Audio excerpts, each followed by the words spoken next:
Battle had been happening in Sendai for hours. While some of the people couldn't see the cursed spirits, they were certainly able to see the destructions that had happened. Not to mention, some of the people that were in Sendai recognized somebody, Yuji Todori.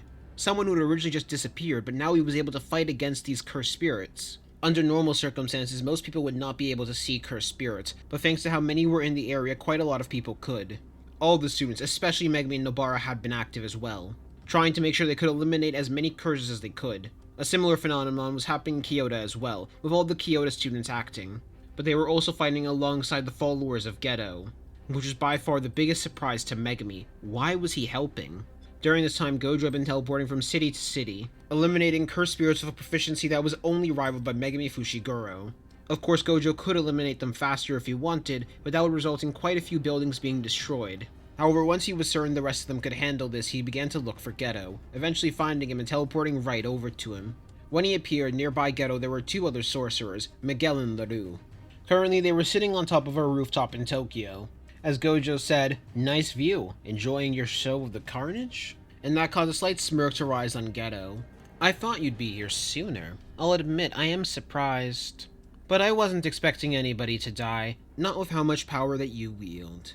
Though I must say, you must certainly feel happy about this. After all, back with that mission where we had to save Utahime, you were the one who were complaining about the fact that we don't even need a barrier. That we have no reason to hide what we are doing. But now look, the world is being exposed to curses, and it wouldn't matter how much the higher-ups try to cover this up, so much damage has already been done that there's not a chance they could." Before a bloodlust rose from Gojo as he closed his fist. "What the hell is your plan here?" Both Miguel and Leroux felt a large amount of sweat go down their spine. They were certain of something. Gojo could kill them in a moment. Geto was certain of it as well, but for some reason he wasn't nervous. As he then said, "The world is about to go through a massive change, one that your power can't stop. One that killing me, truth be told, would do nothing to stop. Sorcerers have been protecting the weak in the shadows for some reason for far too long, when it should be us who should be the dominant species. We are stronger, faster, far superior to that of normal human life. But as Megumi pointed out, by trying to wipe out normal humans, it wouldn't work at all for me. At least, not in that method. Instead, I'm going to make the world realize how much it needs sorcerers, and allow every single sorcerer to be put in dominant places. When I am done, sorcerers will be the dominant species, and the entire world will shift. Cursed spirits as a whole will be eliminated, alongside the weak plague that plagues every single sorcerer here known as normal humans. Or, as I like to call them, monkeys. Of course, you could kill me now, but that honestly wouldn't change much of anything at all. If anything, this actually kind of helps your goal. After all, you are the one who wanted to make a strong next generation." And it was Gojo's turn to be left stunned. Geto had just done something that every sorcerer had been afraid of happening because they were afraid of the result from this. But now Geto had just opened the floodgates. Everybody knew what sorcery was, and God knows what the result from that was going to be. And Gojo contemplated it for a moment. He very heavily contemplated if he wanted to kill Geto, because right now he did. But ultimately Geto was right. Killing him would be pointless. As Gojo then teleported away. The second he did, Geto looked back to the city with a smile rising onto him, before calling Kaori in order to give her the signal for her part of the plan to begin. Not just were they fighting against cursed spirits, suddenly several TVs began to turn on, as news reporters were being leaked about the existence of cursed spirits, the existence of clans, of the higher-ups that secretly run Jujutsu Society. The cursed spirits and calamities that had attacked so many times every single day, how they were responsible for a lot of disappearances and deaths. But most of all, the nature of these sorcerers. The willingness to execute several people just for them being threats towards their society rather than trying to nurture them. The Zenin clan's abuse and treatment over Maki. The Kamo clan's treatment of Narutoshi. And just the general nature of the higher-ups. This news though had a surprising other effect. Not just did it end up putting Geto's faction in an even better position, it also shined light on Tokyo and Kyoto Jujutsu High, making them look even better. Making them look like heroes that had shined past the abuse that was put onto them, and instead trying to help others. With all the students returning back to Tokyo Jujutsu High, watching this announcement happen. And this was far worse than they could have imagined. Not just did they now know about the fact that cursed spirits existed, and have been existing for so long, but they also knew about the nature of some of their protectors, the people they were supposed to trust, and yet this was how they treated their own people? How were they supposed to believe in them? Not to mention the higher-ups right now were scrambling. They were trying to figure out how to make this look better, how to fix all of this, but there was no chance. But what was even more worrying was a sudden spike of cursed spirits. With all these negative emotions towards sorcerers, towards the people that were supposed to protect them, the fear of them, the fear of cursed spirits, and just the realizations of how small their actual world was. Negative emotions were going through the roof right now.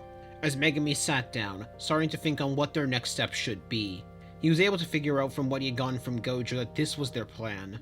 To make it so Jujutsu sorcery was necessary, via using the history of past sorcerers and the current corrupt system to make people even more afraid and have even more faith in Geto as well as Jujutsu High. Though now another thought was entering into Megumi. Was this really a bad thing?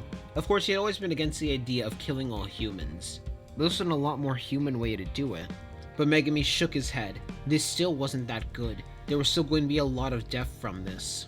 And the world right now was feeling fear. There was no way this was a good thing. And for once, all of them were completely stunned, having no idea what to do next. This wasn't some enemy they could just kill. This was going to require a lot more thought into it. But right now, they were at least certain of one thing. They were certain that they were going to need to get stronger. Cursed spirits were either going to become much more frequent or they were going to become much stronger with that many negative emotions around. So no matter what, they were all going to need to become stronger in order to handle that. Even someone like Megumi might need to become stronger as well. But right now, Jujutsu High was forced to be defensive. And they all knew that and absolutely hated it. They needed to be defensive right now because they had no idea what being proactive could risk, not until they had a proper strategy. As we now return back over to Geto's base. From this attack, there were 0 casualties on his side. Of course, that was very intentional on Geto's part. He wanted to make sure the sorcerers underneath him and in Jujutsu High weren't going to be targeted. However, sorcerers who were working with the higher-ups in particular, those he didn't really care that much about. As Kaori entered inside, seeing Geto was currently sitting on top of the roof, watching the night sky. As Geto then said, "I have to admit, your plan went tremendously. Though now we are stuck at the hard part, waiting to see what will happen." Kaori nodded as she sat down next to him. "Yes, waiting is by far the hardest part. But if you want to change the world, you can't just do it in one action. Those who think they can do it in one action are bound to fail. So now we must wait and watch how the higher-ups screw themselves even further, and continue to make ourselves look better for the world. Make more and more people in Japan want to be like us, and eventually the whole world. Soon you'll have a golden era of Jujutsu, even potentially surpassing the one we had in the past. But patient above all else." We now head over to the Zenin clan, who were all absolutely livid about this. Of course, they had no shame whatsoever in what they did to Maki. But now they had to deal with this. They had to deal with so much public backlash. And in truth, it was already starting to get on their nerves. Currently, the main members of the Zenin clan were all discussing with each other, discussing on what they wanted to do. As Naoya then spoke up, "I honestly think we should kill Geto. He's clearly the one behind this." But Naobito shook his head as he said, "Even if we did succeed in killing Geto, that war wouldn't be worth it, especially considering the news painted him in such a good light. That would only end up damaging our reputation more." As Naobito closed his fist, getting a bit more angry. This was exactly their plan. "We're going to need to win the court of public opinion, but we're already in a worse spot. Maybe it might be best for us to join forces with Geto after all." His plan was beneficial for sorcerers, and by extension us. We now return back to Tokyo Jujutsu High, with Megumi currently sitting down outside meditating. He was connecting with Tsumiki while he was also trying to think on a plan, before coming to a realization. There was at least one thing he could do in order to help himself prepare for the future days. While he needed to make sure that everybody here could be as strong sorcerers as possible, there was still one part of the 10 Shadows he was missing. As he heard the voice of Tsumiki say, "Are you sure you're ready to try and tame that yet?" And in truth, Megumi himself wasn't actually certain if he could tame Mahoraga yet or not, but he did know no matter what he was going to have to try, and that power might be necessary for what was to come. Worst case scenario, he just would have Gojo nearby ready to kill Mahoraga. But he then shook his head at that thought as he said, "No, I can't rely on Gojo to save me from Mahoraga." However, while Megumi was talking with Tsumiki, somebody else came to see him and talk with him. This person was his friend, Yuji. Seeing that Yuji was currently ill, he decided to put his thought on pause for now, taming Mahoraga. It was clear Yuji wanted to talk to him about something, so for now the two of them sat down in order to talk. The conversation was about Sukuna, of everything that had been coming up, from reveal of cursed spirits to the enemy of Geto, to everything else. This just made an even greater fear fester in Yuji about Sukuna. After all, of course he had heard about Megumi's battle against Kurorushi, a cursed spirit amplified by the finger of Sukuna. But now they were going to get curses on a brand new level. Thanks to the massive amount of negative emotions that were going to swell, who knew what types of curses were going to spawn? And if one of them were to find Sukuna's fingers, God knows what could happen. Which Megumi didn't even think about before. With everything that he had been thinking about, he completely forgot about Sukuna, and how Sukuna could make the situation so much worse. Which led to the true purpose of this conversation, Yuji asking Megumi to increase their training, to make sure he could become as strong as possible. He didn't want to just rely on Megumi's strength, but he also wanted to be able to do whatever he could to help Megumi get stronger. And Megumi nodded. He was already planning to do that anyways, but this was definitely going to be good motivation for them. But as they talked more and more, Megumi realized something else. In order to calm things down, they were going to need to win back the trust of the public. Or in their case, amplify the trust in them. But there was also a small difference between what Geto desired and what they desired. Megumi wanted a world where sorcerers and normal people could live alongside each other, while Geto wanted a world where sorcerers eventually just become the dominant and only population. Megumi wanted unity while Geto wanted eugenics. Megumi realized in that moment that maybe killing Geto earlier would have been the best call, but right now killing Geto would just make him into a martyr. But Megumi shook off that thought for now. There was no point in thinking about how he could have changed the past. After all, it already happened, so the best thing he could do was helping Yuji train. And he told Yuji to call Nobara out as well. All three of them from now on were going to get as strong as possible. Beforehand, they didn't have that massive motivation to work as fast as possible. But now they did. Now they had a fire in them to try and get work done as fast as they could. They knew they likely weren't going to get too much time to rest either, but it was going to be worth it so long as people could live on tomorrow. After they were done discussing, Megumi headed over to Gojo, letting Yuji and Nobara spar with each other for a bit. Once he arrived, he told Gojo his plan. He was planning to try and tame Mahoraga, but he didn't want Gojo to interfere unless he saw that Megumi was on the verge of death. Once Gojo heard that, he nodded in agreement. He trusted Megumi to be able to handle this. Though he was curious how Megumi was going to do this, but even though he had access to all 9, no one had tamed Mahoraga before. Even though there were some records of people who did have access to all 9 Shikigami. But Megumi felt he had one advantage, one thing that made him different in comparison to the rest of them. He had a 10th Shikigami, a 10th shadow. Though he didn't really consider Tsumiki his shadow, he considered them his light. So he prepared himself, entering into the training fields. In preparation, he summoned several of his Shikigami, starting off by summoning Nue, as well as Max Elephant. Both of them were to offer immediate range support if possible. Next, he summoned Gamma. Gamma's purpose was going to be rather huge, making sure that Megumi could dodge hits coming towards him. He then summoned Madoka Deer. Madoka Deer was going to heal him anytime he needed to go into his shadow.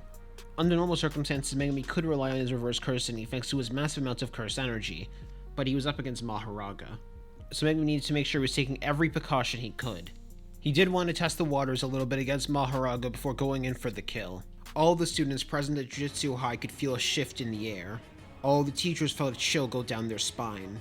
Gojo was now on guard and aware as well, as Megumi then lifted up his hands before saying, "Swing and ring." The shadows began to manifest wolves and frogs, but it wasn't the normal ones that Megumi created. No, it was the result of the ritual. Megumi then said, "With this sacred treasure I summon Mahoraga." The ritual had been complete as Mahoraga manifested, rising out from the ground. Upon feeling that chill in the air, Yuji and Nobara both immediately rushed over as well, wanting to check out what was happening, but Gojo stopped them from interfering, simply shaking his head no. Gojo then told the both of them, "I want you guys to watch your classmate. See if there's anything you can pick up from watching him fight." Mahoraga's eyes looked towards Megumi before he vanished, trying to slam his hand right down onto him. But at the last moment, Gamma pulled Megumi right out of the way, dodging it. And once Mahoraga's hand made contact with the ground, it caused a massive dust cloud to rise. Megumi's eyes widened at such a sign of power, but still, he couldn't back down. As Mahoraga immediately turned around and rushed right towards Megumi, attempting to land a slash on him, but at the last moment, Megumi was able to block with his blade. but even blocking was difficult as he managed to get pushed back by several feet. But more importantly, he felt chips on his blade. Mahoraga just making contact with the blade alone was enough to start damaging it. That was when Megumi decided it was time to go on the offense. As Max Elephant and Nue nodded, both of them releasing a wave of lightning and water right towards Mahoraga, combining in order to increase its potency even further. At the same time, Megumi poured more cursed energy into both Shikigami, amplifying their power even further. The water wave that Max Elephant launched out made Max Elephant look small. The solid lightning bolt that Nue had launched out was now rivaling the size of that of a car. And while it was able to push Mahoraga back by tens of feet, it didn't really stop him. But still, Yuji and Nobara couldn't help but have their eyes widened at such power. Mahoraga then jumped high into the air, moving out of the way of both the lightning and the water as the wheel began to spin. But when he did, he saw a massive serpent meet him halfway. The Serpent of Orochi. And thanks to the amount of cursed energy Megumi could pour into it, it rivaled the size of a large building. And it slammed itself down right onto Mahoraga, slamming him right back into the ground and cracking the entire area around them. Rising from the shadows of Orochi, several tongues of frogs began to wrap around Mahoraga's legs and arms, trying to hold him down and force him to get crushed. Megumi was now using Wells Unknown Abyss. However, they all felt a shockwave as Mahoraga punched Orochi off of its body and broke all of the tongues that were holding him down, before it looked directly at Megumi and rushed right towards him, going for him instead of fighting the other Shikigami anymore. The Mahoraga's first adaptation. And Megumi noticed that wheel turn near immediately. As a member of the Zenin clan, he of course knew what Mahoraga was capable of. Every time Mahoraga took damage, it began its adaptation process. Its first adaptation was targeting the summoner instead of targeting the Shikigami. However, before Mahoraga could make contact, a purple blur of lightning ended up catching Megumi and moving him out the way, the two of them now flying in the air with Megumi now standing on Nue's back. Megumi then unsummoned Max Elephant, before resummoning them, though this time Max Elephant's size was changed. Being so small, it was now in between Megumi's hands, before firing out a large stream of water right towards Mahoraga's direction. That large stream of water was amplified by purple electricity from Nue, the two attacks combining together in order to try and hit Mahoraga. But Mahoraga focused curse energy to its blade, and sliced right through the wave of water, though it did feel the damage from both the water and electricity hitting it, causing it to be pushed back by a couple of inches. But then it saw Megumi jump off Nue and rush right down towards it, purple lightning and a massive amount of curse energy surrounding his blade. And he attempted to slash down at Mahoraga, releasing that massive burst of lightning in the process. At that same time, Tsumiki rose from the shadow and attempted to land a large punch onto his back. And while Mahoraga did try and move out the way, it ended up taking both of those blows, resulting in it taking some damage. Tsumiki then quickly moved, moving beside Megumi as he jumped backwards, the two of them preparing to fight again, as the wound that was caused on Mahoraga slowly began to heal itself while it looked at its two opponents. Megumi then used Wells Unknown's Abyss, combining Divine Dog Totality as well as Max Elephant. Under normal circumstances, using Wells Unknown Abyss would make a much weaker Shikigami since it was creating them from scratch, but thanks to Megumi's near boundless amount of curse energy through Tsumiki, he was able to make it work. This was a brand new application that he wanted to try out, creating a total of 3 of those wolves. And they all went rocketing right down towards Mahoraga, moving at a fast speed despite their weight. And when all 3 of them made contact with Mahoraga, they made a crater in the ground. Thanks to their weight and speed, it caused quite a big impact. But right after, they all turned to shadows. This was made to be an opening for Megumi and Tsumiki. Curse energy surrounded Megumi's fist, while at the same time Tsumiki prepared. But before either of them could reach, Mahoraga had completed another adaptation, and a massive arm both the size of Megumi and Tsumiki smacked the both of them away. The next adaptation, due to the massive amount of numbers that it was fighting against, was increasing its size, becoming so massive that it was towering over all of them. Via doing this, it could cause more destruction with its blows. Tsumiki quickly moved in order to catch Megumi while the two of them were being sent backwards. Yuji and Nobara stared with eyes widened. They never saw Shikigami do this before. Gojo crossed his arms, preparing himself to intervene if needed, but he had faith in Megumi to be able to handle this. And once they saw it increase its size, both Tsumiki and Megumi nodded to each other, their plan adapting and shifting. Megumi sending Tsumiki forward in order to stall against Mahoraga for a bit, activating Wells Unknown Abyss once more, this time combining Gamma and Max Elephant. As across the entire battlefield from different shadows, tens of frogs began to rise, each of them with Max Elephant's symbol, before Mahoraga felt streams of water land all across its body. To make it even more annoying, Nue was flying around in a circle, sending lightning through several of the streams of water in order to increase its damage, in order to shock it for longer. And this was making it even more annoying for Mahoraga, making it even harder for it to target thanks to how much attention it was getting at all sides. Made even more difficult when Tsumiki landed a large punch right onto its face, Tsumiki growing her size for a moment before going back down to its smaller size. And Mahoraga began to rapidly move around, trying to land his fist down on several of the frogs, but every time he did, more of them ended up rising, which forced Mahoraga to go through another adaptation, as it went back down to its original size, instead focusing cursed energy to the center of its blade, the very tip. Before Mahoraga stabbed the blade right into the ground, causing a massive shockwave and killing several of the frogs at once. Not just several, Mahoraga had managed to kill all of them with that adaptation. This adaptation allowed Mahoraga to focus curse energy to a more refined point, using that in order to release it all at once. Megumi and Tsumiki's eyes widened upon realizing what Mahoraga had just done. Mahoraga had now gained a much more pinpoint control over his cursed energy. That was going to make each impact, every single blow of theirs land much harder. Yuji was also watching this and starting to wonder if he could do something similar. Focus all the curse energy into one refined point. But they all didn't have much time to think, as Mahoraga rushed right towards Megumi, closing the distance in a matter of seconds. And while Megumi tried to lift up his blade in order to block, he was sent back by tens of meters, and his blade was completely broken.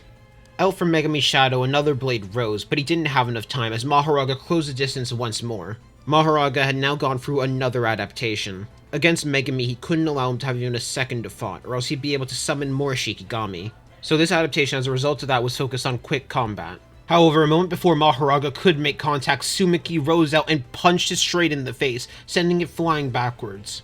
Megumi realized he was going to have to do his trump card, but despite all of his talent, even he did struggle a little bit with using this. He had been trying to refine his skills more in it, but it was still a struggle, as he lifted up both of his hands and put them together, activating his domain expansion, Chimera Shadow Garden. The shadows expanded as Mahoraga found himself standing upon shadowy liquid. When Mahoraga looked over to Megumi, they would see them standing behind what looked like a giant skeletal creature. While Megumi wasn't the most skilled in making barriers yet, he had recently figured it out after doing some studying, though this came a lot less naturally to him in comparison to everything else. Still, he felt this was his best shot to be able to take Mahoraga down. The sure hit of Megumi's domain expansion was being able to make any of his Shikigami spawn instantly on an opponent.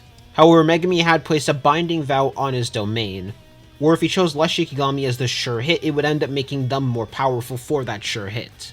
So the Shikigami he chose the sure hit was going to be Piercing Ox alone. Tens of frogs rose out from the shadow all at once, each of them wrapping their tongues around Mahoraga, before Piercing Ox manifested right in front of Mahoraga and impacted into him. That impact caused quite a bit of damage, before another one landed, and another. Piercing Ox was repeatedly manifesting over and over again. However, Megumi wasn't done adding pressure yet, as Megumi summoned Divine Dog Totality, Max Elephant, Nue, and Orochi, while Tsumiki took a step backwards, beginning to charge something. While Mahoraga was starting to heal off the wounds, he suddenly saw Megumi rush right towards him. But out from the shadows, a total of 4 Megumis rose, each of them landing a hard punch on Mahoraga. And Mahoraga sliced through all 4 of them, but they turned into shadows. Before Mahoraga felt Piercing Ox manifest for a second and impact right into him before vanishing once more. Mahoraga didn't get a second to rest, as 4 Nues immediately made impact into him, slamming into him and launching out a large burst of purple lightning onto Mahoraga's body. Mahoraga could feel the data overwhelming it. It was trying to figure out what to adapt to first. Before felt a massive stream of water from all sides launch down towards it, pushing Mahoraga down into the ground. The 4 Max Elephants quickly then turned to shadows once more, as down from the ceiling a massive Max Elephant landed on its body to crush it. At the same time, several smaller Orochis crawled underneath Mahoraga to force it to get hit by the weight, trying the crushing strategy again.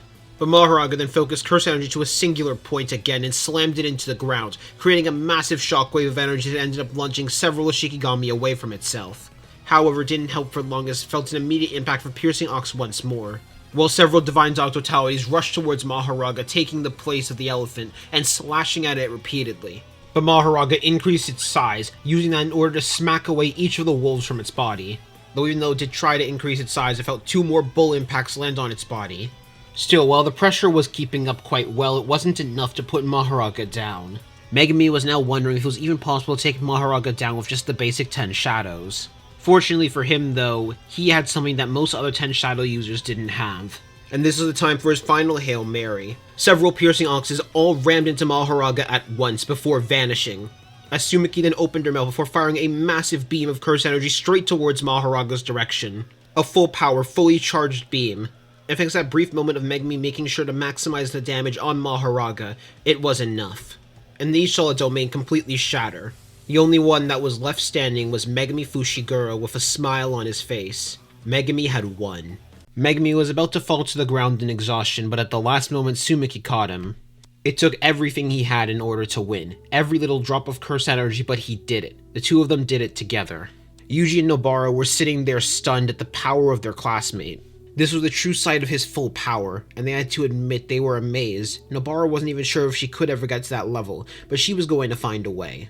Gojo, though, stood there proud. Megumi was the true sign that his dream would succeed.